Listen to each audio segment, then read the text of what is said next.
10월 마지막 날 아이센스의 3분기 실적 공시가 있었습니다. 같은 공시를 보고도 영업이익 감소를 우려하는 곳과 연속을당기의 성장을 강조하는 곳이 있었는데요. 이게 무슨 이야기인지 같이 한번 살펴보겠습니다.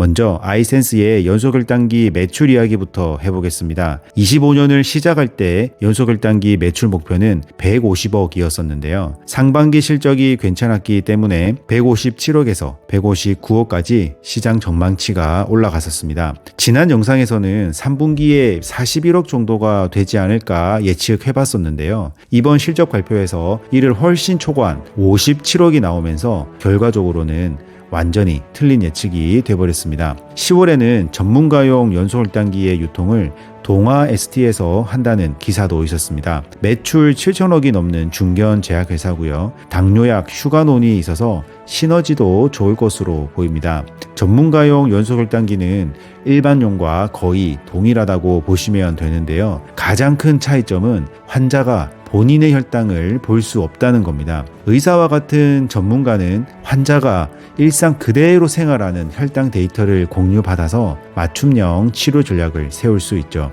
연속혈당기 매출 그래프의 3분기 부분에 동아 ST 매출을 조금 넣어 봤는데요. 3분기 실적이 너무 좋아서 9월쯤 첫 오더를 했다고 가정해 봤습니다. 만일 동아 ST 매출이 9월이 아니라 10월이라면 4분기 매출이 조금 더 잘 나올 수도 있겠습니다. 이제 막 출시한 전문가용이라서 매출 비중은 4억 정도로만 조금만 잡아봤습니다. 확인된 연속혈당기의 국내 매출은 44억 원인데요. 아직 채널별 매출 정보는 없어서 2분기보다 조금씩 올려서 맞춰봤습니다. 이렇게 그래프로 보니까 분기별로 매출이 크게 성장하고 있는 걸 볼 수 있었습니다. 지난 6월 말에는 송도 2공장에서 연속을당기 자동화 라인이 설치 완료되었다는 기사가 있었는데요. 이번 IR 레터에서는 자동화 라인이 안정화됐다는 내용도 볼 수 있었습니다. 기존 송도 1공장에서 반자동 라인에서 50만 개가 생산이 되고 이번에 안정화됐다고 하는 송도 2공장 자동화 라인 150만 개를 합치면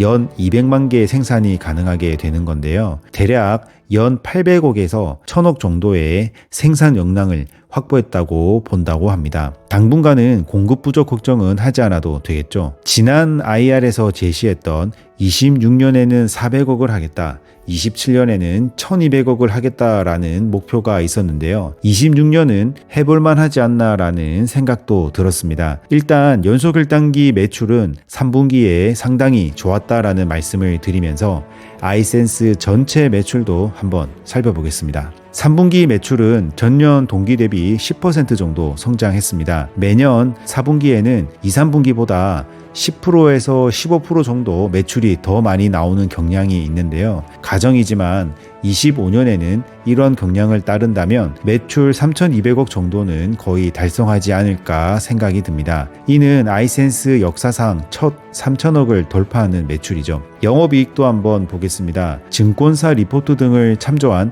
25년 컨센서스는 영업이익은 73억, 당기순이익은 20억이었는데요. 3분기까지 영업이익은 58억이고요.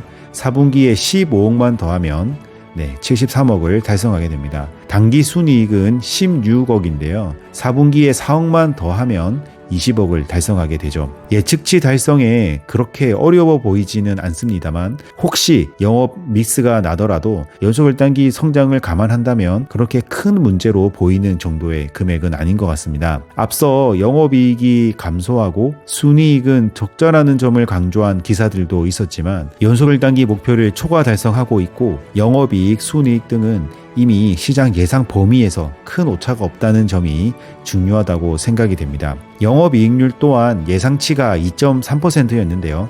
3분기까지 2.5%가 나왔기 때문에 오히려 좋다고 말할 수 있겠습니다. IR 레터에서는 대손상각비, 특허 관련 법률 비용, 인허가 취득 등 일회성 비용 반영이라고 밝혔습니다. 이번에는 IR 레터를 참조한 타임라인을 업데이트해 보겠습니다.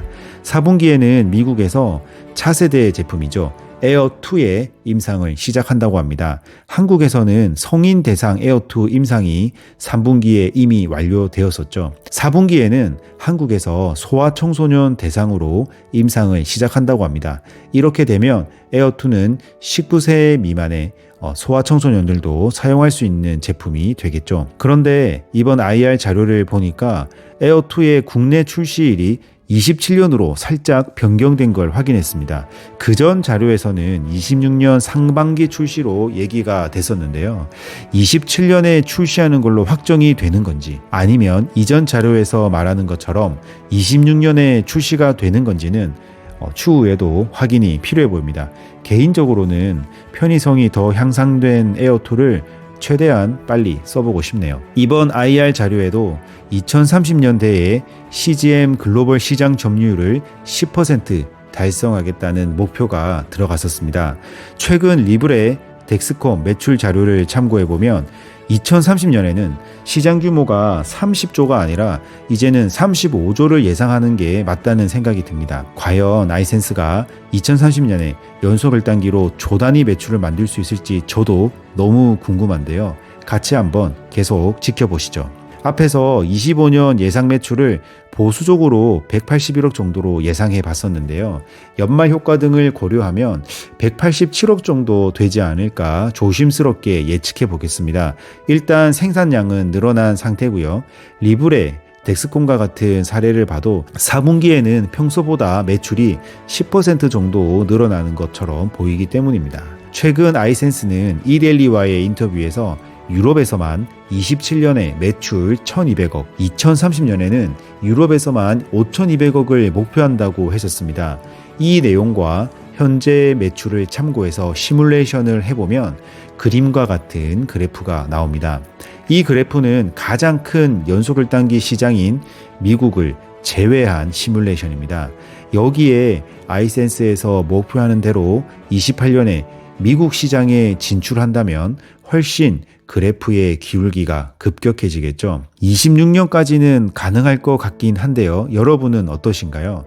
27년부터는 목표 금액이 커지기 때문에 저도 우려와 기대감이 같이 있습니다. 과연 어떻게 될지 저도 너무 궁금해집니다. 네, 오늘 내용을 정리하면 아이센스 매출, 영업이익, 순이익은 시장 예상치 오차 범위에서 움직이고 있다고 보여지고요.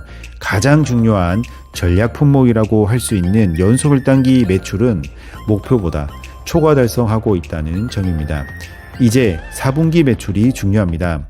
4분기에도 이번 분기처럼 높은 성장을 보여준다면 시장 기대치는 26년에 들으면서 점점 고조될 것 같습니다.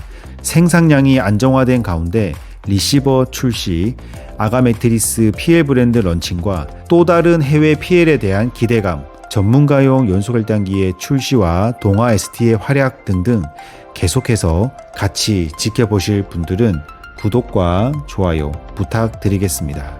감사합니다.